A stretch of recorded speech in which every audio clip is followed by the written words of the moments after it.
Jury selection begins today in a case that has captivated the country, and that is the capital murder trial of doomsday cult writer Chad Daybell.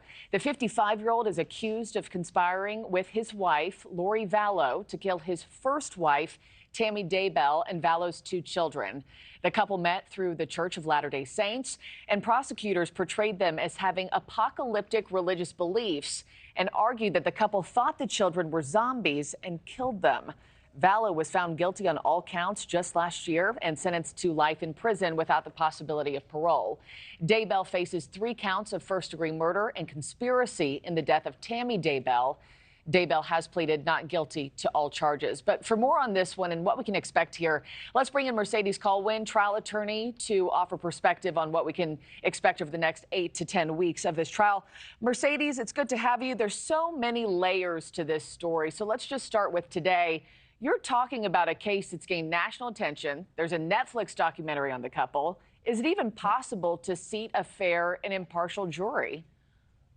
Good morning, Markie. Always great to start my day with you. And that is the very key question for the defense. When you have such a high-profile case and you have so much of the evidence already known through the Lori Vallow case, how can you possibly get a panel of jurors that are going to give Chad a fair trial?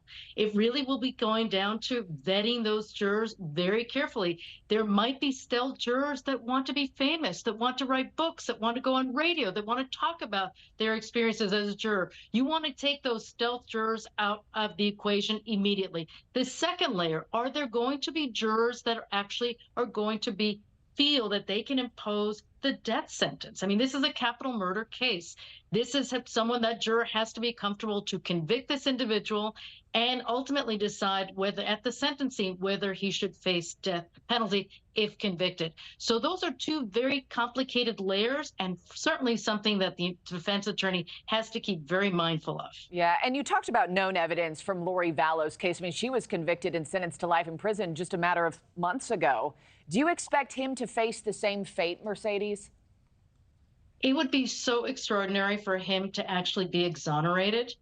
Think about all the evidence. One, the fact that Tammy Daybell died under circumstances, and obviously the body was exhumed, and suddenly they looked at it and said, well, he married Lori within a few weeks of her death. And oh, by the way, there was also an insurance policy that he was the beneficiary if Tammy died.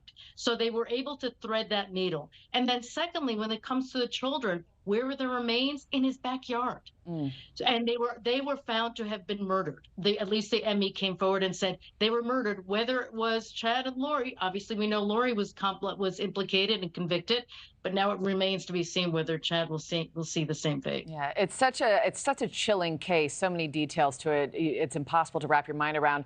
We've also seen reports claiming there's a possibility that Lori Vallow could be called to testify.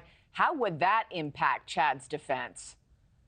That would be extraordinary. It was his attorney that actually made that comment to a reporter just a couple of weeks ago before getting the gag order that prevents him from talking about the case. He was asked specifically whether she would testify, and he said he hasn't ruled out. If she does take the stand, then she has to be the one who says, I'm the culpable party. He helped. I was the one who killed these children, buried my children, and put it in the backyard. It would it would really stretch logic for that jury to believe Lori Vallow, but at the end of the day, she may just want to save his life, knowing that if she doesn't come forward and testify and implicate herself, he may actually face the death penalty if convicted. Yeah, and we'll all be watching this one. I don't say that figuratively. I mean it literally. We know that his case will be live streamed. Lori Vallow's was closed. No cameras were allowed there. So something we'll be following day by day. Mercedes Colwin, always good to have you. Thank you.